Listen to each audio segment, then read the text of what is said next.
اب انسان کو جب اللہ فرماتا ہے کہ گناہوں سے دور ہو تو انسان کہتے ہیں میں گناہ سے کیوں دور، اس میں تنگی پیدا ہونا شروع۔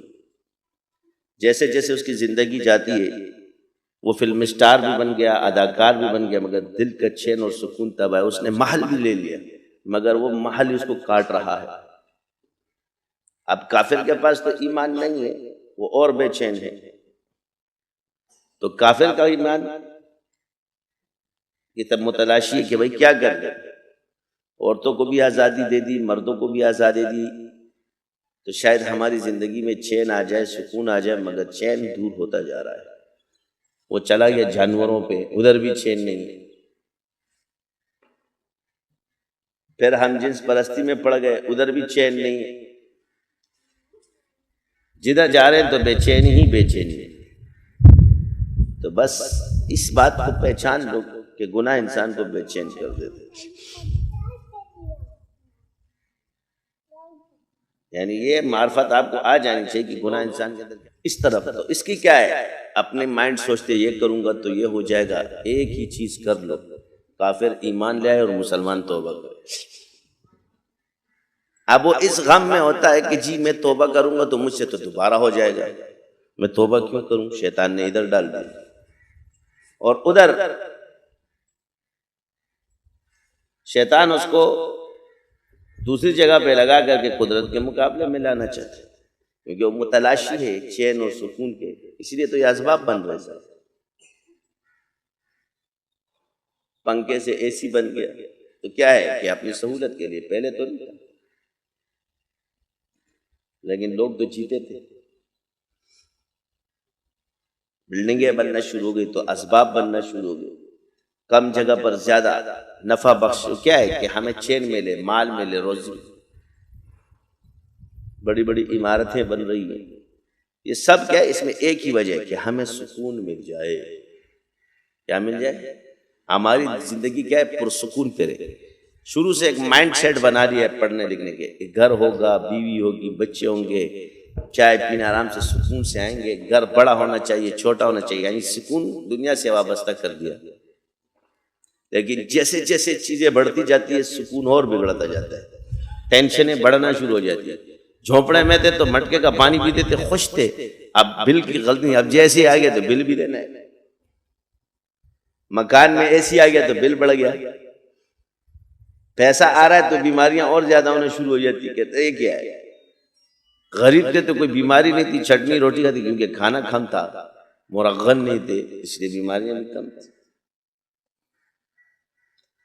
یہی وجہ ہے، شہرت مل گئی، جی مل گئی، کیا ہوا، اب شہرت ہی دھسنا شروع ہو گئی، تنہائی نہیں ہے، پرائیویسی نہیں ہے، ہزار بہانے کرنا پڑتے ہیں، یہ ہے وہ ہے، کیونکہ چاہنے والے بہت ہیں، ہزاروں تو دل بر ہے اور کس کس کو دے دل، مصیبت میں جاؤں اور ہم اکیلے۔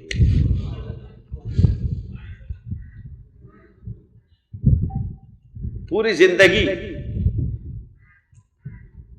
اولاد نہیں ہوتی تو بے چین ہے، اولاد ہو جائے گی تو سکون مل جائے، ہوتی ہے تو پھر اس کی یہ کیا ہو گیا، بیمار ہے، اس کی پریشانیاں، کہتے جی شادی ہوگی تو سکون میں آ جائیں گے، جب شادی ہوتی تو بچہ اور بے چین ہو جاتا ہے،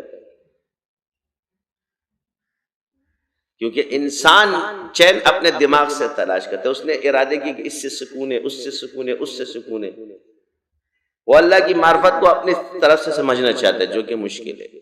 تو سائنس آج ایک دانت بناتی ہے تو نکالنے کی بھی تم سے 1500-1600 روپے لیتی ہے، اور اللہ نے فری میں ایسے دانت دے دی جو اربوں روپے میں بھی کوئی نہیں بنا سکتا، پوری دنیا کی دولت نہیں۔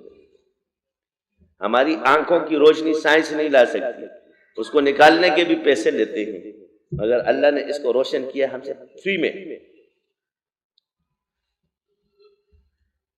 یہ آنکھیں ہمیں کس لیے دی ہے؟ اس لیے کہ ہم اللہ کو پہچانے، اس کے نظارے دیں، جس سے لیے اس کو قدر آئے، اس کا دل روشن کر دے۔ تو آنکھوں والوں نے کیا کر دیا کہ جو اندھا پریشان ہے، اچھا ہے نا، نہیں دیکھتا دنیا کو،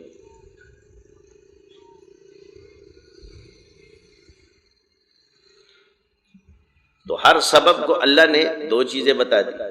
لوگ کہتے ہیں جی مولویوں میں خرابی ہے، تو مولوی، اپنی بات یہ کہ مولوی میں تو خرابی آتی ہے، لیکن مولوی رہتا اس جگہ پر ہے جہاں بندہ جلدی صاف ہو جاتا ہے۔ ایک آدمی کیچڑ میں لگا اور لت پت ہو، دنیا میں اور دین میں فرق ہی تو یہی ہے کہ وہ گندگی میں رہے گا، بار بار گندگی ملتا جائے گا کہ میں گندگی سے صاف ہو جاؤں گا، تو ہو تو نہیں سکتا۔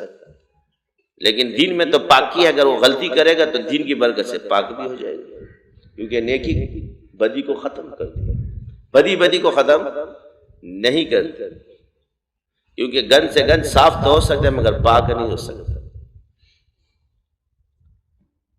ایک انسان سے غلطی ہو جائے، حضور فرماتے ہیں کہ نیکی کر لو، ذکر کر لے تو اس سے بھی دھل جاتا ہے۔ ایک شخص 5 وقت نہاتا ہے، ایک مثال دی نہر میں، کیا اس کے جسم پہ گندگی رہے گی؟ گندگی تو ہے، مگر نہانے کی وجہ سے یہ تو نہیں کہ گندگی نہیں، کیا اس کے جسم پر گندگی رہے گی؟ گندگی نے تو آنا ہے نا، اس لیے تو فرمایا ہے۔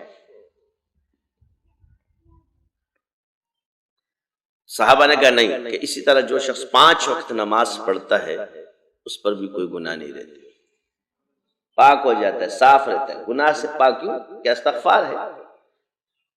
آپ جب وضو کرتے ہیں تو آپ پڑھتے ہیں اللہم اغفر لی ذنبی ووسع لی فی داری وبارک لی فی رزقی،